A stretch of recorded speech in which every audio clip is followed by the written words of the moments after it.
we are obsessed with now.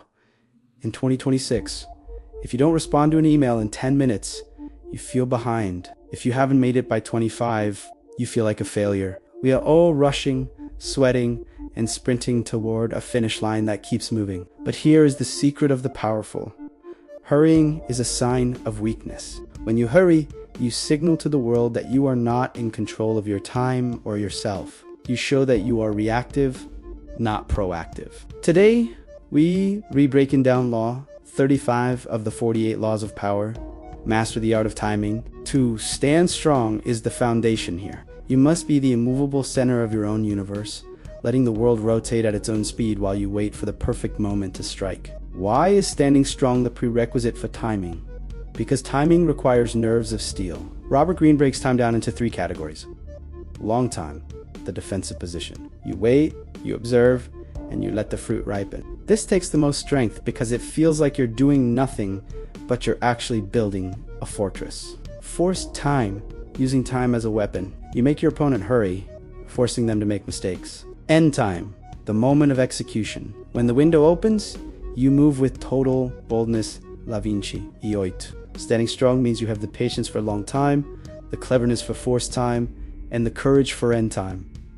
Meet Talleyrand. He was the ultimate survivor of the French Revolution. While everyone else was losing their heads, little Talleyrand was sitting back, watching the winds change. The move, when Napoleon was at the height of his power, Talleyrand didn't rush to oppose him. He waited.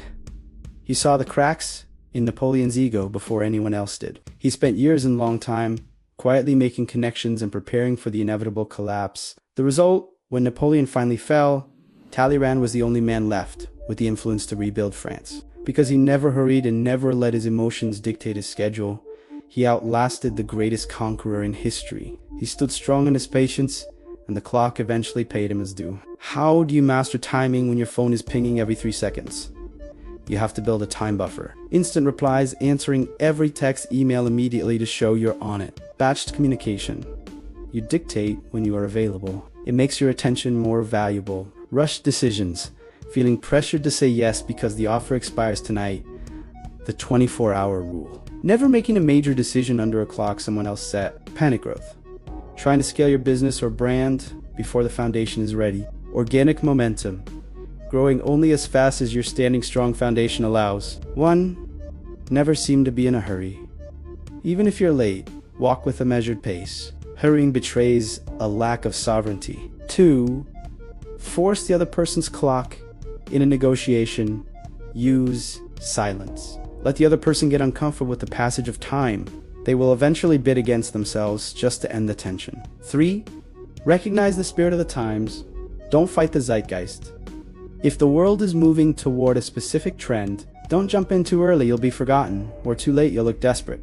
Wait for the peak. Most people think power is about action, but the highest form of power is often the pause. Standing strong means you have the internal gravity to sit in the in-between. You don't have to fill the silence. You don't have to react to every insult. You don't have to chase every opportunity. When you master timing, you realize that the world is a series of waves.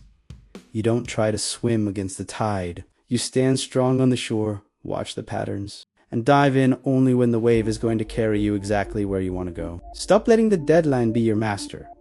You are the one who holds the watch. Stand strong and wait for your moment. If this series is helping you reclaim your time and your power, hit that subscribe button. We are moving into the final stretch of the laws. Next time, we're looking at Law 36.